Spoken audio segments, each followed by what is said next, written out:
Good morning. Good morning, everyone.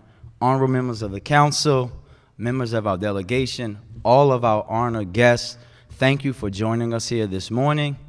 To my council colleagues, it's an honor to serve alongside you as we work in service for the people of Baltimore who entrust us to work in their interests.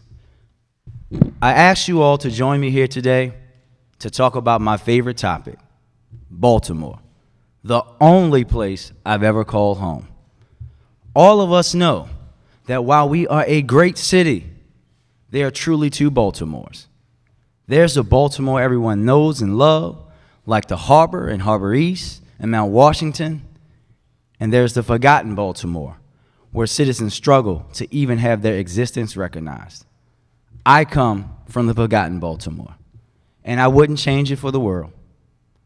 Coming of age in Park Heights made me the man I am today and prepared me for my purpose in life, which is to serve the city of Baltimore. People have always asked why I ran for office. The answer is simple. I grew up in Park Heights, a neighborhood that suffered at the expense of an ineffective government. I went to school, returned home, and dedicated my life to making Baltimore better for all Baltimoreans.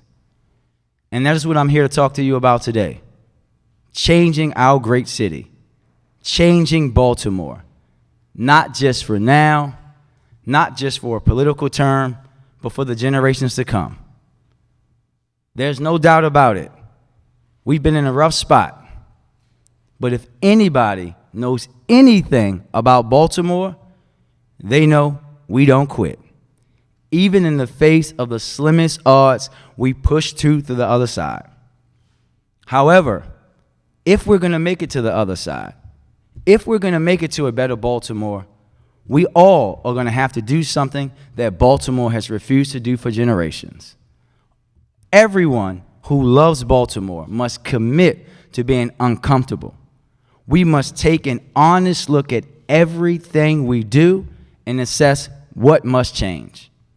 As council president, I accept that responsibility, and I will lead our government in doing so. Transforming Baltimore and our government into an accountable, equitable, and transparent city will not be easy, but I know we're up to the task. Our job is simple.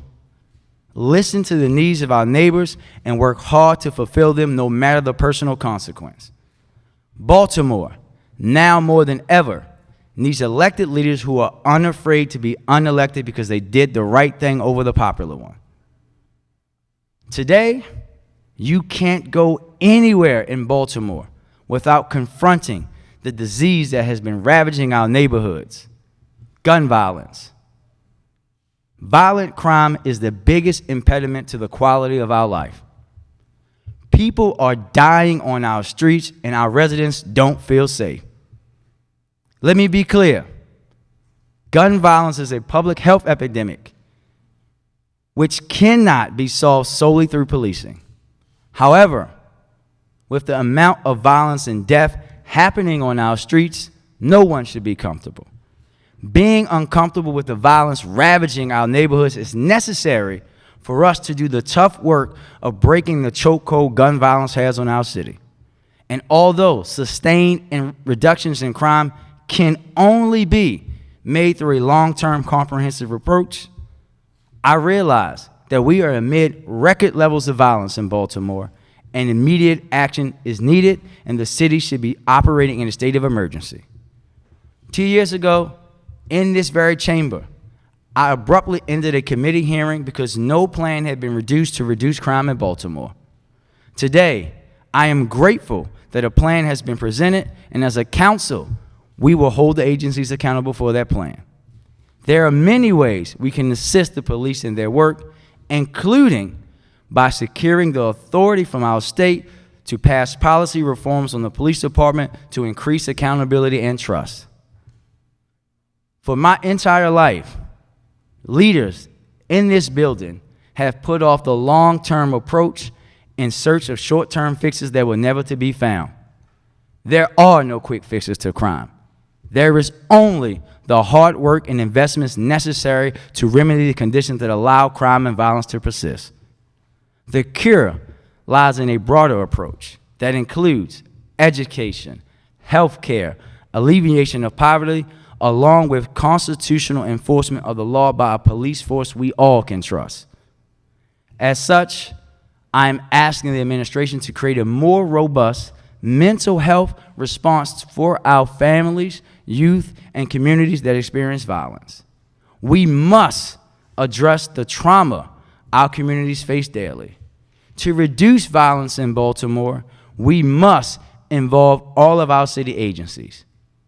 We need all hands on deck. Nothing is more important than reducing violence in Baltimore. But have you ever heard of a dysfunctional government reducing crime? Government must function efficiently and effectively to achieve measurable and sustained results.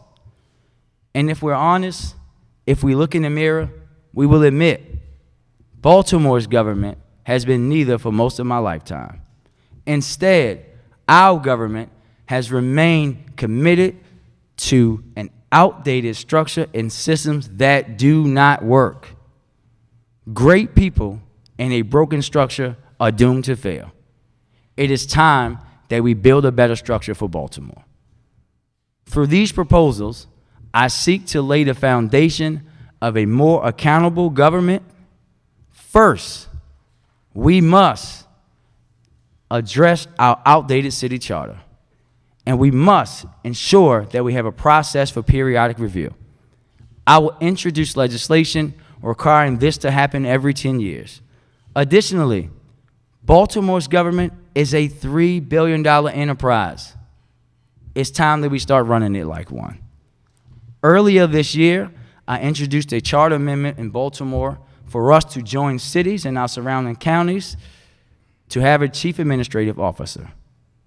We will pass this and any other amendment that will make Baltimore's government better for all Baltimoreans. Additionally, Baltimore's spending and contracts have been the topic of controversy and discussion for more than a decade. It is time to change the structure of the Board of Estimates. We have to do this to increase accountability by ensuring that only elected officials are making decisions about how taxpayer dollars are being spent. I will seek to pass legislation that changes the BOE membership to only that of the elected members. Baltimoreans are disappointed in our government. They feel it is disconnected and closed off from the people, and they are eager for the day that is not synonymous with crime and corruption. Increasing accountability and transparency is the only way we can address these concerns. I'm going to lead a new effort, opening government, and to better allow people to influence our decision. The best legislation is that which originates as a solution to a problem. The best policy is that which accounts for the lived experience of those whom it will impact. The best government is one that invites its residents into the conversation. As a public servant, I've learned when you involve, empower, and engage the people, great things happen. I will get out of City Hall and get in front of the people to hear what their needs and concerns are. Starting next week, I will host 9 town halls across the city to solicit feedback from our neighbors and hear new ideas. Our city is full of untapped resources and treasures. The young people in Baltimore are the greatest example of this, and their success is how we will measure our city's turnaround. Every dollar invested in our young people is money well spent. There is no better investment of public dollars. As council president, I will work with the Mayor's Office of Employment Development, our city council, to increase oversight and planning for YouthWorks to ensure that every young person in Baltimore who wants a summer job can get one. We cannot rely on others to do for us what we must do for ourselves. This summer, as a council, we secured $3.4 million to open our recreation centers on Saturdays for the first time since the 1970s. But that is not enough. We can do more. We must do more. As council president, I will fight to have our rec centers open on 7 days a week. But even that isn't enough. We have to transform and update our rec centers for the 21st century by improving facilities, equipment, and programming. Our youth are crying out for caring adults to surround them with love and resources. Every minute invested with them is time well spent. Simply put, mentoring saves lives. Our government must lead by providing incentives for our employees to get involved with our young people in a positive way. This includes everything from working individually with young people to tutoring to visiting classrooms. The policies for us to do this as city government already exist. We just have to encourage them. I am asking my staff to take time out of the office to engage in mentoring services, activities, and programs. You should too. The future of our public schools is at stake in the next legislative session in Annapolis. The Caring Commission will regulate how resources are allocated for our children. As council president, I will ensure the city is prepared to do our part. At our next council meeting, I will introduce a resolution asking the Department of Finance to present to the City Council a proactive plan for increasing city funding for our public schools. We must do this. It is for the future of our city. Providing improved opportunities in education and recreation is important, but we also need our youth invested. This is their government too. All Baltimoreans must have a stake in Baltimore's transformation. Young people need the opportunity to provide meaningful input. We must lift their voices into the conversation. Our local elected leaders will have to prioritize young people when we give them the right to vote them out of office. As council president, I will introduce legislation to lower the voting age in Baltimore City local elections to 16 years old. There's no doubt our city has a rich and storied history.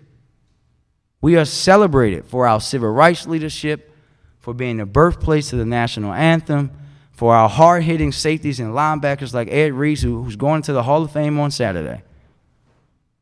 We have undoubtedly left our mark on American history. However, another deep and storied Baltimore tradition is that of institutional and systematic racial discrimination. Baltimore is the birthplace and settling ground for redlining, racial covenants, and discriminatory lending practices. City government has historically functioned with explicit and implicit discriminatory practices, most notably with race, but also in reference to gender, sexual orientation, and economic status. To repair this history, we must embed a framework of equity into how we do business. This means requiring ordinance to have a fiscal and equity impact analysis before they are passed.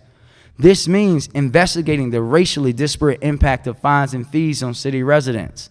This means funding the equity fund and holding the administration accountable for implementing the equity legislation this body passed last year.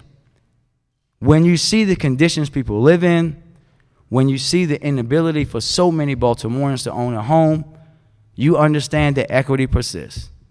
This only changes if we are serious about investing serious dollars into those neighborhoods just as we do the others. Under my leadership, this body will center equity into every major decision. But let me be clear, I cannot do it alone. We cannot tackle the problems we face without working together as a unified force. I need the entire city council to work together to improve the conditions of our great city.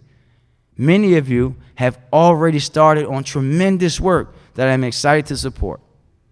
We will pass Councilman Cohen's legislation bringing trauma-informed practices to city government. Together with Councilwoman McCray, we will increase economic opportunity across the city.